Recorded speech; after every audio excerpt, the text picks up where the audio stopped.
juzgó a Pedro Castillo estaba compuesto íntegramente por jueces supremos provisionales, lo cual ha sido incluso motivo para que haya algún cuestionamiento sobre la legitimidad de ese tribunal, cuestionamiento que ha sido desestimado. Pero eso pone en evidencia una situación de la que se viene diciendo muchas cosas en los últimos tiempos, entre ellas que hay jueces que prefieren ser provisionales porque por alguna razón extraña ganan más siéndolo. Y eso he escuchado decir de un juez.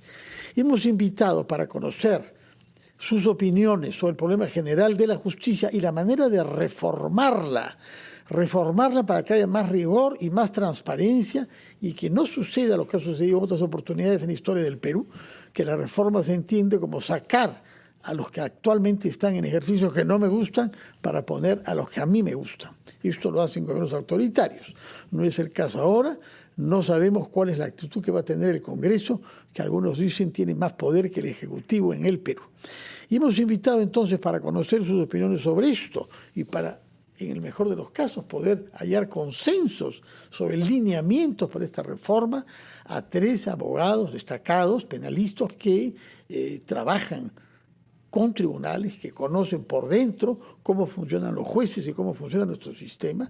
Estoy hablando del doctor José Ugaz, que además ha sido procurador el año 2000, el doctor Enrique Gersi y el doctor Humberto Abanto, a los que saludo y agradezco por haberse desplazado un sábado por la mañana, un sábado marcado por la presencia de brasileños aficionados al fútbol en nuestra ciudad.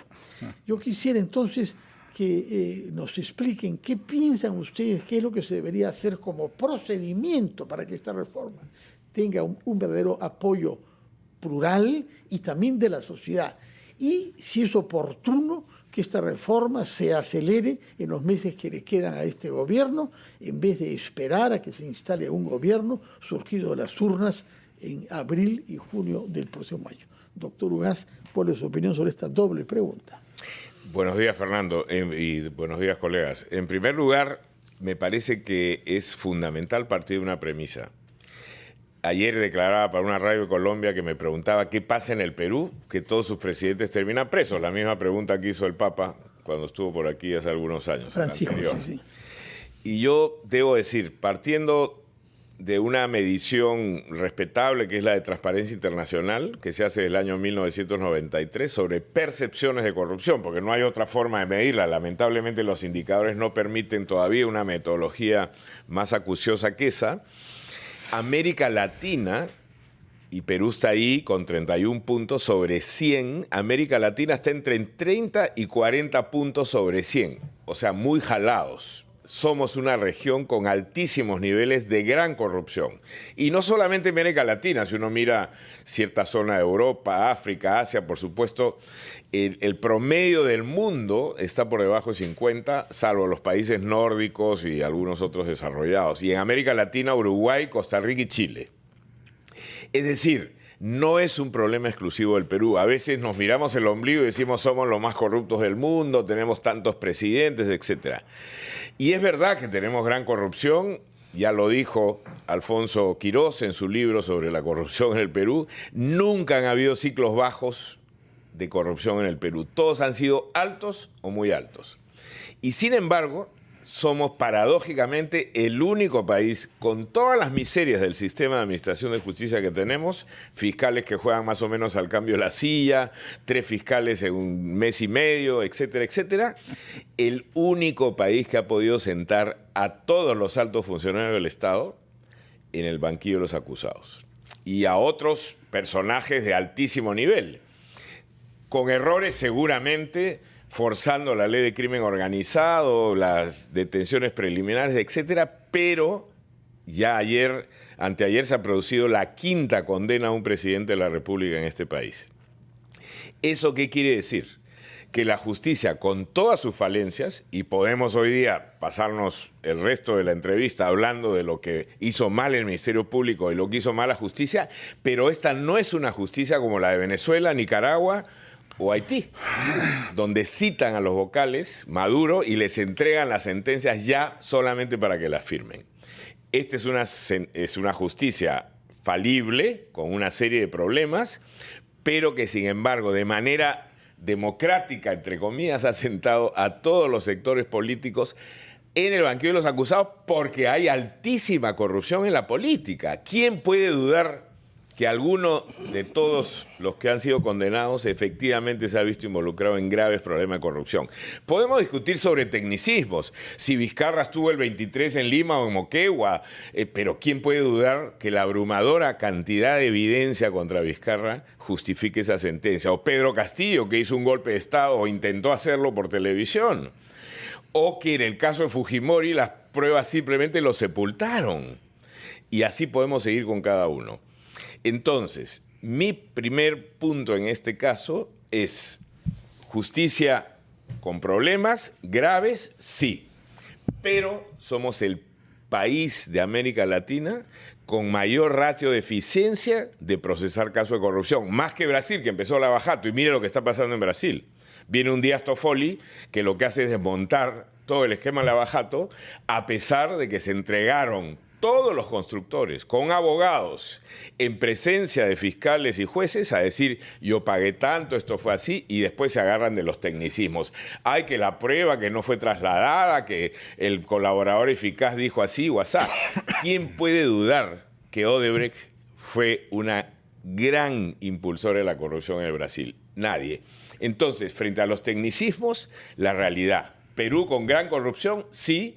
Con una justicia en severos problemas también, y sin embargo somos el país con una mejor performance en materia de administración de justicia. ¿Qué hay que corregir? Sí, y yo creo que tenemos que ir a una profunda reforma estructural, que no es la que está haciendo la congresista, porque la justicia no se reforma en 2 días. Acá hubo una experiencia anterior, y termino con eso, el Seriajus, que demoró 3 años, y ahí están los libros que demuestran cómo se tiene que convocar a todos los sectores plurales, más aún en un país polarizado, para discutir qué perfil de jueces queremos, qué perfil de fiscales queremos, cómo se les nombra, cómo se les sanciona, etcétera, etcétera. De acuerdo, tomamos nota entonces de esa propuesta de una reforma estructural, pero también la reflexión que ha hecho usted de los casos de corrupción que tienen que ver con la justicia.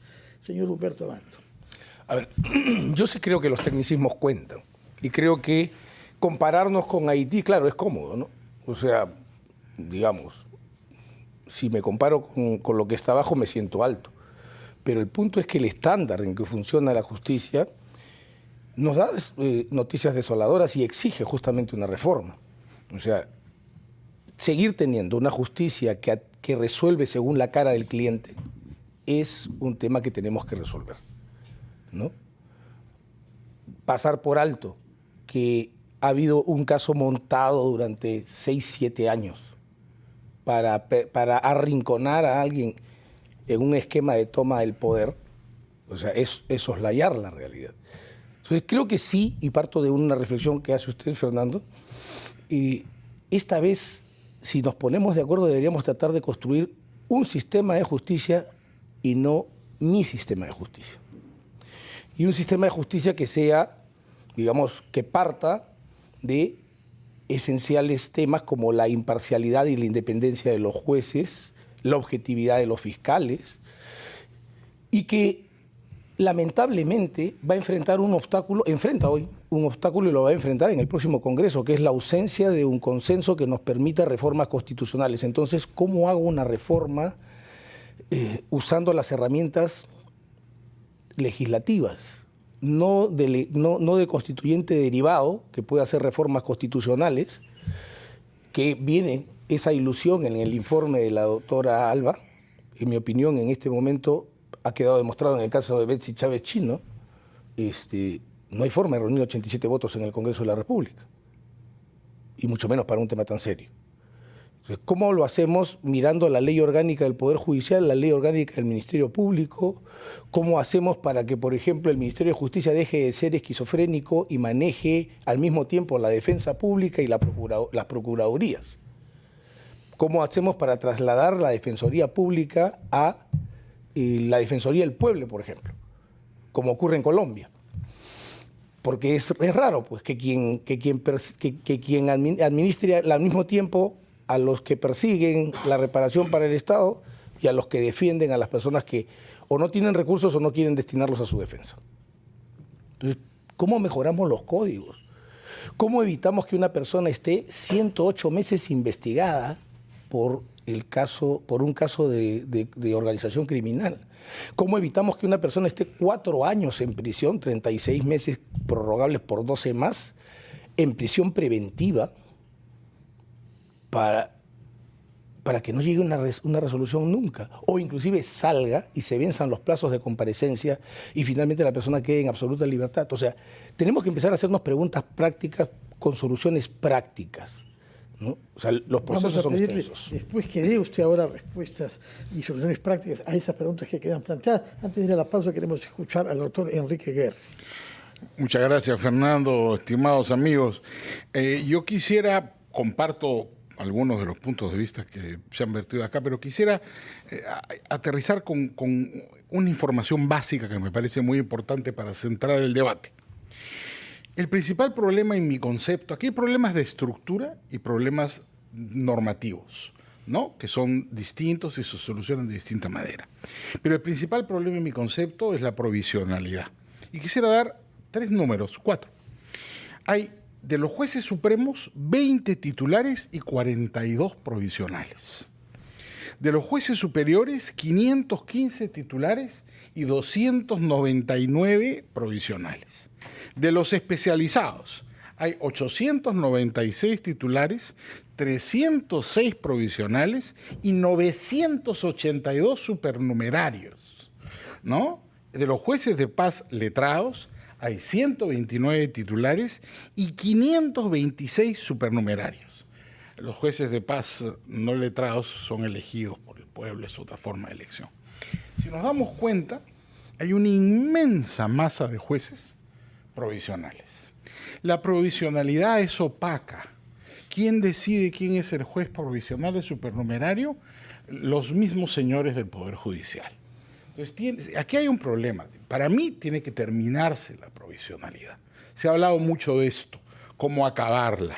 Hay algunos proyectos. La Defensoría del Pueblo ha presentado un proyecto para que sea la Junta Nacional de Justicia la que elija a los jueces provisionales mediante un concurso y una selección.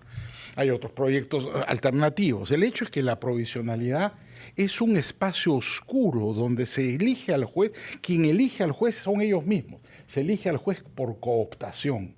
Ese sistema no es democrático.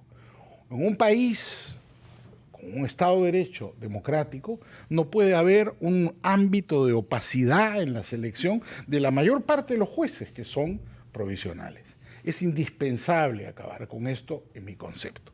Y en segundo lugar, eso en cuanto a la estructura, por supuesto. Hay problemas presupuestales, inveterados, siempre es el patito feo, nunca tiene los recursos que necesitan. Ha mejorado un poco, pero efectivamente eso es verdad también. Pero de otro lado, como ha señalado muy bien Humberto, lo apuntó José también, hay problemas de estructura legal, no solamente de organización y de selección. También hay normas, no puede ser posible, como bien indicaba Humberto, que te pases 4 años en una investigación con una persona presa y no llegas a nada. O, como vimos en el caso de la señora Keiko Fujimori, que en el control de acusación creo que le devolvieron 50 veces el expediente al doctor Zúñiga, 28, ¿no? 28. Hay un problema objetivo, legal, eso no puede ser así, ¿no? Yo entiendo que debe haber un control de acusación y puede haber errores que se corrigen, pero no debería ser más de 1 o 2 veces. No pueden ser 28, 30 o 40 veces. No puede demorar un proceso como el control de acusación, la etapa intermedia, más que un juicio. Eso está mal, ¿no? O sea, el gran problema del Perú, decía Luis Pázara, al que tuve el gusto de conocer, no fue mi profesor en la Católica, ya no dictaba, pero tuve el gusto de conocerlo. Tiene un blog semanal, ¿eh? Sí, desde tuve Salamanca. el placer de conocerlo cuando trabajé con Hernando de Soto en el ILD. Luis Pázara lo decía muy bien, el problema del Perú, uno de los problemas más graves del Perú, es la importación de leyes. Acá se importan leyes sin tomar en consideración los contextos sociales. Entonces, no es lo mismo un sistema acusatorio más copiado de Hollywood que del common law, ¿no es cierto?, para que funcione en una estructura social, donde hay informalidad, donde tenemos problemas de vigencia de normas, donde hay normas consuetudinarias que muchas veces rigen con mayor vigencia social que las normas legales. Entonces, ahí tenemos un problema complejo, porque hay problemas estructurales y problemas normativos. No vamos a solucionar el problema en la administración de justicia solamente corrigiendo cómo se eligen los jueces, sino también tenemos que mejorar la calidad normativa que la experiencia ha demostrado es altamente insatisfactoria. Vamos a hacer una pausa y retomamos nuestra conversación. Yo quisiera que se incorpore al tema cuyos elementos han sido planteados por ustedes, un asunto que he escuchado mencionar con mucha frecuencia, que es la formación de los estudiantes de Derecho. Hay muchas facultades, algunas cuales tienen miles de estudiantes de Derecho, pero cuando uno pregunta qué cosas quieren ser, no son las mejores, en donde hay candidatos para ser jueces y fiscales, ¿no? Ese es un problema grave porque habla de una pérdida de respetabilidad de la institución frente a los que tienen una motivación jurídica. Hablaremos de eso y de las respuestas que han dado ustedes después de una breve pausa.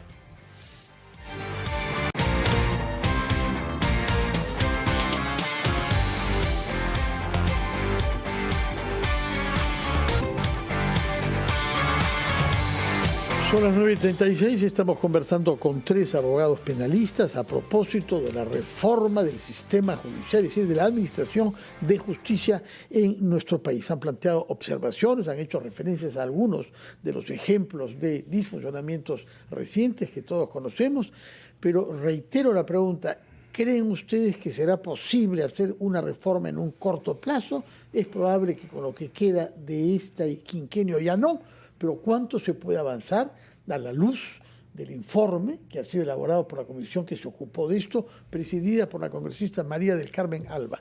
¿Qué piensa usted, señor Ugarte, de la viabilidad de hacer una reforma en la que participen personalidades de diversos ámbitos y sensibilidades, pero que participen también las instituciones judiciales? Yo creo que no, Fernando, y espero que no. No hay el tiempo para eso, pero si esta mal llamada reforma, desde mi punto de vista, prosperara, solo escuchaba a un sector, que son los que están alineados con la coordinadora republicana y los abogados que están alrededor de esa situación. El Perú es mucho más amplio que eso. Hay generaciones de distintas universidades de jóvenes abogados que se han formado en distintos países del primer mundo que hoy día tienen la capacidad y el entendimiento para poder llevar adelante un debate plural y efectivamente técnico de qué justicia queremos en el Perú. Todos los de mi generación hacia arriba, por ejemplo, sabemos que Javier de Belaúnde es una persona que por décadas ha estudiado el problema de la justicia. Aquí se ha citado a algún profesor muy relevante en esa materia. Luis Pázara, ¿no? Luis Pázara, y sin embargo Javier no ha sido convocado. El último esfuerzo al que me referí, el Seriajus, fue impulsado por Jorge Avendaño, acuerpado, como dicen los mexicanos, con una serie de juristas de distintos puntos de vista, y eso no está ocurriendo. Enrique ha puesto la pica en Flandes en un tema fundamental, la provisionalidad. Y yo coincido, es un tema gravísimo. Pero ¿a quién le vamos a encargar resolver el problema de la provisionalidad? ¿A esta Junta Nacional de Justicia? Absolutamente ideologizada, cooptada. Al defensor del pueblo que hoy día defiende a una persona que está condenado por violación de derechos humanos en vez de estar pensando en las víctimas. El sistema ha sido cooptado por un sector ideológico que acusa que décadas pasadas hubo otro sector ideológico que los desplazó y hoy día creen que esto es una vendetta política. Y la justicia, lo dicen todos los estándares internacionales, y la especialista, la relatora en Independencia Judicial de Naciones Unidas, el problema de la independencia es central. Y por si acaso, el señor Inostroza, que hoy día es prófugo de la justicia, no era un juez provisional, era un juez titular, nombrado por un Consejo Nacional de Magistratura, que fue una vergüenza, que fue disuelto, y crearon esta junta que hoy día es una vergüenza también. Entonces, primero hay que sacar las manos de la política de la justicia y dejar que los técnicos, los especialistas y los sectores sociales concernidos, esa fue una gran virtud del Seriajus. El Seriajus no solamente convocó a jueces y fiscales y abogados, también a los sectores políticos, gremios, por ejemplo, que tenían que ver con el problema de la justicia. Y hoy La congresista Alba lo que ha hecho es llamar a sus amigos abogados del sector ideológico que ella soporta para que definan cuál es la visión que ese sector tiene de la justicia. Y la justicia de un país plural como el Perú, y eso lo han demostrado los movimientos sociales y los muertos que lamentablemente hoy día tenemos que recordar en este país, es un país mucho más complejo que eso. La justicia en Juliaca no puede ser la misma que en Miraflores, ¿no es cierto? Y los jueces de paz, que efectivamente son una instancia de justicia electa, pero es para comunidades pequeñas. Miremos lo comentamos hace un momento, el desastre de México, con la demagogia de AMLO, y que lamentablemente ha sido reiterada por la señora presidenta Sheinbaum, que dice que además Castillo no es un golpista, sino es una víctima de un golpe de Estado, tiene hoy día como jueces a los abogados narcotraficantes notorios de México. Entonces, esto tiene que ser un esfuerzo plural, complejo. Probablemente yo puedo discrepar muchísimo con los dos colegas que tengo aquí al frente, y creo que además lo hemos hecho público en más de una oportunidad, pero eso no impediría que nos sentemos los tres a decir qué perfil de juez queremos en el Perú. Pero no han sido convocados, ninguno de ustedes tres. No. Enrique ha estado. Usted, sí. ¿Y con qué contribuyó? Bueno, la discusión ha sido muy interesante. Yo sí tengo una discrepancia. Yo creo que la comisión que presidió María Carmen Alba, hubo gente que fue convocada que no aceptó, pero ha habido gente plural. Delia Muñoz y Sergio Salas tienen posiciones personales, ideológicas y doctrinarias muy diferentes que, por ejemplo, por decir nombres, Domingo García Belaúnde o yo mismo. Creo que la discusión fue interesante. Ahora, esto tiene que pasar por un tamiz crucial. No hay reforma del Poder Judicial si el Poder Judicial no quiere hacerlo. La gran frustración... Quiere hacerlo, por lo menos formalmente, dicen, pero si tú ves todos los esfuerzos, José Ugaz ha recordado muy bien Seria Jus, Fausto Alvarado, compadre y amigo mío, conocí su trabajo de primera mano, hicieron un gran trabajo ahí. Pero no pasó nada, al final se quedó atracado. El Poder Judicial lo bloquea. El Poder Judicial es el que lo bloquea. Igual va a pasar si el Poder Judicial no quiere, porque el Poder Judicial tiene poder político. El Poder Judicial no quiere, no va a haber una reforma. Y ellos dicen que van a autorreformarse por cooptación. Pero no hay reforma por cooptación, pues ellos mismos escogen a sus sucesores, que es lo que pasa con la provisionalidad. Al final no se corrige nunca. Cree que no escucha, que no entiende el propio Poder Judicial. Porque ellos hablan sobre presupuesto y sobre provisionales. Ese es el tema que me suena más. Pero que como funcionamiento y como estructura. No les gusta que nadie exterior a ellos les diga cómo organizarse. Bueno, a nadie le gusta en general. Bueno, no pero digamos... Pero si hay una propuesta razonable. Lo que pasa es que ellos tienen son muy ariscos en esa materia. ¿No? Y yo entiendo, Janet Tello, la conozco, me parece una jueza muy, muy respetable, ¿no es cierto? Y creo que es una persona independiente, pero en general la corporación, por llamarla de alguna manera, toda la institución es refractaria a los cambios, es muy conservadora. Acuérdate que el Perú... Hay un problema severo de liderazgo colectivo. Además, sí. Y eso pasa en la Fiscalía. Miremos lo que está pasando con la Junta de Fiscales Supremos y ha pasado también con el Poder Judicial. Yo coincido, Janet, como han sido otros magistrados de la Corte Suprema, impecables en términos de integridad. Si miramos la Corte Suprema que tenemos hoy, comparada con la que teníamos hace 20 años, en términos de honestidad y de integridad estamos muchísimo mejor. Pero eso no resuelve los problemas sistémicos. Humberto Abanto, por favor. Mire, Fernando. Para mí el gran problema es justamente el gatopardismo reformista. Todo el mundo declara que quiere gatopardismo, es decir, que para que nada cambie, todo cambie. Así es. ¿Por qué? Porque la provisionalidad se resuelve. Vamos a partir de un asunto. A mí me gustaría ver, este es un Estado democrático. Entonces no hay posibilidad de una reforma sin participación de la política. Suponer, como decía el doctor Ugaz, que haya una reforma sin intervención de la política es prescindir del elemento democrático. Yo no soy platónico, yo no creo en los guardianes de la democracia. Los filósofos gobernantes. No, yo no creo además en los guardianes que están por encima del pueblo ignorante que es capaz de llevar adelante y salvar el mundo. No, eso no. Debe haber una voluntad que nos permita sentarnos a todos, o sea, discrepar, de tener puntos de vista diferentes no es motivo de odiarnos. Esa es una cosa que hay que recordar de Lincoln, la gran advertencia que no fue oída, ¿no? No tenemos que ser enemigos. Entonces, hagámonos una propuesta. El fracaso, por ejemplo, de la restauración democrática del 2000 fue construir una justicia rencorosa. ¿Ok? Sí había que perseguir la corrupción, sí había que perseguir los crímenes, pero había que llegar a cebarse. Creo que ahí hay un tema en el que tenemos que reflexionar. Lo mismo que pasó en el periodo 17, 18, 19 y 20 en el Perú, donde se exaltó y se convirtió la actividad de la justicia en un festejo romano, por usar una expresión del juez Félix Frankfurter.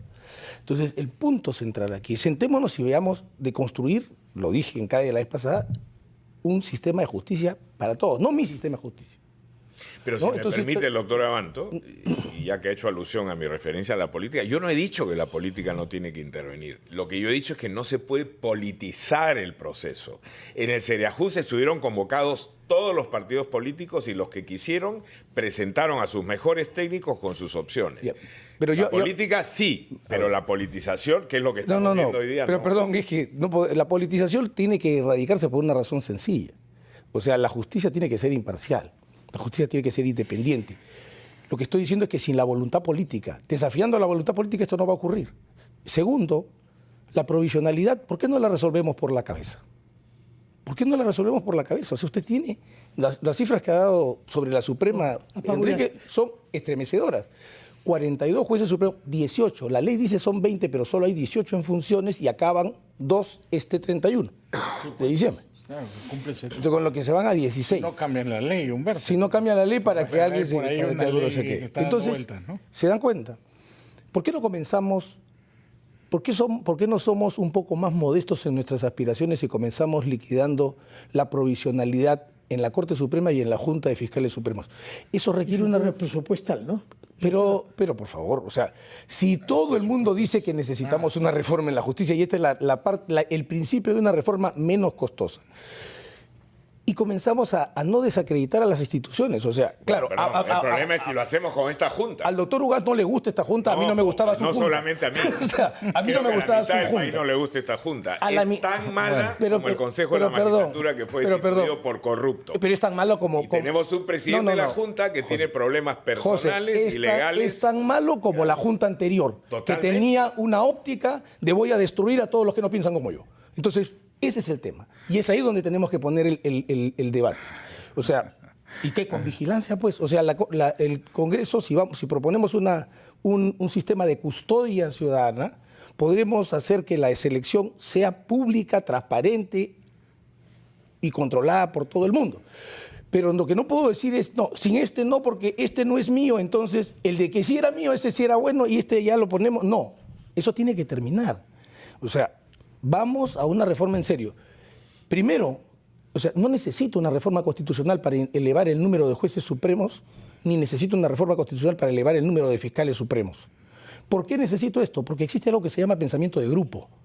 Todos los seres humanos tenemos sesgo y cuando nos agrupamos, ese sesgo se transforma en un pensamiento de grupo.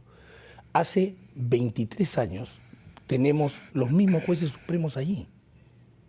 Y ¿cómo me van a decir que sí, es mucho mejor? No, señor, no es mejor cuando tengo un juez que una Corte Suprema, por ejemplo, Sala Penal Permanente, que dice que la 32.108 no se aplica para el caso del señor Gersi. Pero si fuera el caso del señor Ugaz, sí aplico la 32.108. Recuérdenos qué cosa... la ley de organización criminal, la modificación de organización criminal. Y eso ha ocurrido y está a la vista. O cuando tengo una Corte Suprema que es capaz de decir que un juez no puede controlar una disposición de formalización y continuación de la investigación preparatoria en un acuerdo plenario. Cuando un juez, o sea, cuando la Corte Suprema termina siendo, y los jueces, esto es importante tener presente, el cataclismo que se vivió entre el 17, 18, 19 y 20 en la justicia peruana, tuvo como participantes principales, pero están escondidos por el estruendo de los fiscales, a los jueces. Porque los que dictaron las prisiones y convalidaron en la Suprema las prisiones fueron jueces. ¿Cuáles fueron esos jueces? Porque estamos ya hablando... La Sala Penal Permanente de la Corte Suprema, que en el caso de Keiko Fujimori, por ejemplo, se abstuvo el señor San Martín. Dijo, no, yo me abstengo, no voy a participar porque he sido cuestionado en un momento. Pero el resto de jueces convalidó la prisión, que luego el Tribunal Constitucional, por si acaso, con la anterior conformación, no con la conformación actual, fulminó esa prisión preventiva. O sea, por favor.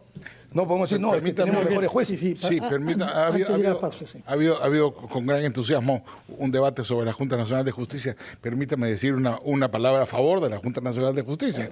Yo creo que la Junta Nacional de Justicia, que fue elegida en un concurso público y tiene personajes notables como el doctor Tábara, el doctor disidente, disidente y arrinconado. Bueno, ahí está el doctor Tábara y digamos hay toda una discusión, ¿no? Pero digamos por ese congreso. Bueno, pero fue elegida por una comisión, ¿no? Donde estaba en la Constitución según la reforma que promovieron algunos. La reforma que promovieron algunos y que fue en el tiempo del doctor Vizcarra, ¿no? El ingeniero Vizcarra, ¿no? Que fue consecuencia de esa reforma. Han llorado cuando fue vacado. Yo creo que esta Junta ha hecho una cosa prudente e inteligente, que es plantear una competencial, ya que hay tal esta guerra de guerrillas al interior del Ministerio Público, lo que se ha hablado en el Poder Judicial, contra el jurado de elecciones, contra la Junta, ha planteado lo que tiene que hacerse un Estado democrático, que es ir al Tribunal Constitucional y solucionar las cosas, pero es el Tribunal Constitucional elegido, que tiene fallos de distinta naturaleza. No, el anterior era el Tribunal de los 9 Sabios. Pero acuérdate una cosa, digamos, la doctora Pacheco, que supuestamente es conservadora, ha suscrito fallos muy interesantes en materia laboral que podrían considerarse bastante progresistas. Y ha hecho voto con mi amigo y compañero de promoción, Manolo Monteagudo. Siempre en minoría. Pero con el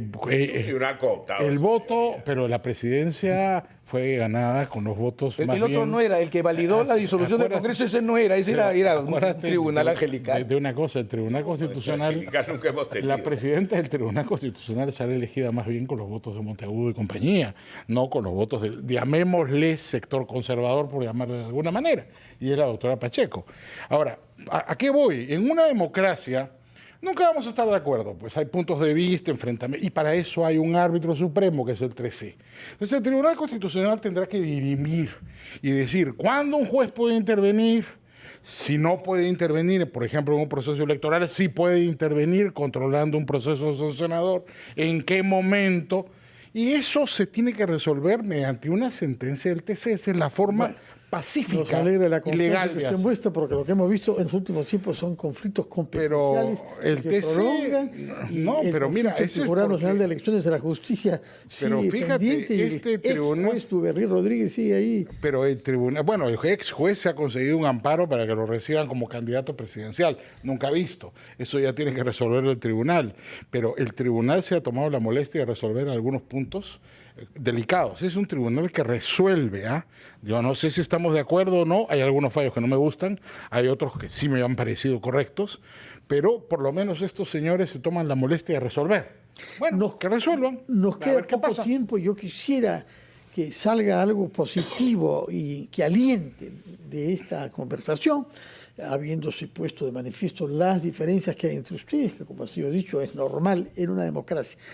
¿Qué es lo razonable hacer en los meses que tenemos hasta julio próximo para darle un impulso a una reforma que pueda ser concretizada con las autoridades que se instalen el próximo 28 de julio?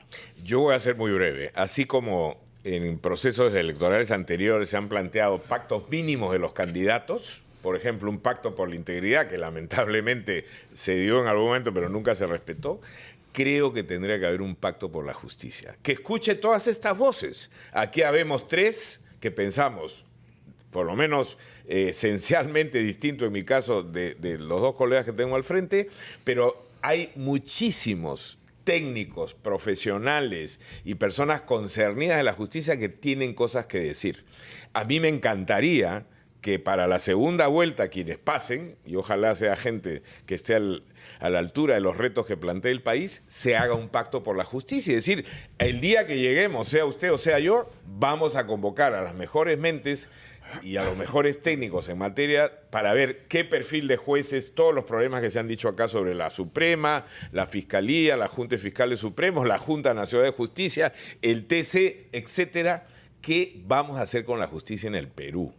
En este momento, estoy como observador en el caso de Guatemala, se va a elegir al fiscal general de Guatemala y a las Cortes de Constitucionalidad, en un país que ha tenido problemas espantosos con esa señora fiscal que ha querido incluso hacerle un golpe de Estado al presidente de la República. Bueno, ahí se está generando un movimiento social muy interesante, plural, para que estas... ¿Cómo fue posible eso en Guatemala, que verdaderamente llegó a extremos? Fernando, Claro. la única respuesta fue un milagro. ¿Cómo llega Arévalo a ser presidente de Guatemala cuando todo indicaba que iba a ser el pacto de la corrupción y que iba a poner el presidente? La propia fiscal se encargó de censurar uno u otro candidato y llegó el señor Arévalo, que es una persona con credenciales democráticas y que está generando una transformación interesante. Ojalá que se logre en un país que es crucial en Centroamérica para el peso regional que tiene digamos, América Latina en este caso, ¿no? Humberto Abanto, por favor, denos aliento, díganos qué es lo razonable hacer en los meses que vienen para ver si se prepara el camino a las autoridades que se instalan el 28 de julio. Desde mi punto de vista, el kick-off es reformar unos pocos artículos de la Ley Orgánica del Poder Judicial y de la Ley Orgánica del Ministerio Público para crear nuevas plazas que salgan a concurso y que el Estado franquee los recursos y que dejen en la Suprema de hacer el cuento de que quieren acabar con la provisionalidad cuando jamás mandan un pedido. Ellos tienen iniciativa legislativa, es decir, créeme nuevas plazas. ¿Por qué cree usted que no lo hace la Suprema? Porque concentrar el poder es bueno para la gente que le gusta manipular el poder. Mientras menos jueces supremos titulares haya, tengo jueces supremos provisionales cuya presencia depende de dos personas, del presidente de la Corte Suprema o del presidente de su sala. Entonces, ¿cómo va a votar? O sea, la propuesta suya es modificar algunos artículos de las leyes orgánicas para crear del estas Poder plazas Judicial y del Ministerio Público. Con eso ponemos un primer paso. Y un segundo paso hay que fortalecer el precedente. Y la renovación jurisprudencial tiene que ser justificada. O sea, ¿qué pasa? Acá un juez especializado, sobre texto del artículo 22 de la Ley Orgánica, coge una jurisprudencia que es doctrina de la Corte Suprema y dice, yo no la voy a aplicar porque yo pienso que no sé cuántos. Control difuso. Otra cosa. Aparte del control difuso, es separación de la jurisprudencia. Y el control difuso, digamos, eso ya es no voy a proponer reformas constitucionales, pero la dejo sembrada ahí. En mi opinión, tenemos que ir, demostró el constituyente español mayor prevención que nuestro constituyente, que fue muy optimista. Y creó la cuestión de constitucionalidad para que el juez que dude de la constitucionalidad de una ley le pregunte directamente al Tribunal Constitucional. Palabras finales, Enrique García. Sí, yo creo que el Congreso tiene que avanzar en todo lo que pueda avanzar. Por supuesto, creo en el diálogo más amplio, más extenso. Es indispensable que haya una discusión. Si se puede avanzar con los proyectos de ley que plantea Humberto, de acuerdo con todos, me parecen correctos. Hay otras iniciativas más. No estoy seguro que haya tiempo para reformas constitucionales, pero si hubiera tiempo, hubiera consenso, que se avance. Y creo que el tema de la reforma constitucional, de la reforma de la justicia, ya es parte del debate electoral, pero no me parece que es un debate serio. Están teniendo un debate político que no va a respuestas de fondo. Tal vez en el peor sentido de la palabra. En el peor sentido de la palabra, no en el mejor sentido como nos gusta la política en sentido griego, sino la política en el sentido común, ¿no? En todo caso, lo hemos practicado creo que acá, como diálogo. Así es, creo que es importante porque se pueden hacer cosas. Y mira, yo estoy vinculado a Guatemala también como José, soy profesor en la Universidad Francisco Marroquín hace 30 años. De inspiración liberal, ¿no? Absoluta convicción, además. Y conozco muy bien la fortaleza de Guatemala. Es un país pequeño que ha tenido mucha violencia en su historia, complejo, con una gran división cultural, étnica, más complejo que el Perú, inclusive. Con élites que viven en burbujas. Pero que viven además muy metidas en su país, ¿no? Pero que hablan con un dejo muy parecido al nuestro. Tienen un cantadito más parecido al arequipeño. Bueno, ¿no? tenemos que culminar, señor. Tiene 30 segundos, señor. El punto. En Guatemala hay una fuerza enorme, que es la fuerza de sus instituciones. Sí. Al final, cuando Jorge Elías trató de dar un golpe de Estado, la sociedad lo echó, un poco como a Castillo, ¿no es cierto? Fracasó, es decir, sí funciona. Bueno, con el ejemplo guatemalteco nos despedimos agradeciéndoles por esta presencia suya matutina del sábado y esperando haber dado aliento para que creamos en que nuestro país puede tener una justicia que esté a la altura de nuestros ideales fundacionales y que se reduzca la desconfianza que hay en las instituciones de nuestro país. Muchas gracias, José Ugaz, Humberto Abanto y a ustedes, que tengan un buen fin de semana. Vamos a ir a una pausa, después de la cual recibiremos a Monseñor Carlos Castillo, arzobispo de Lima y cardenal de la Iglesia Católica.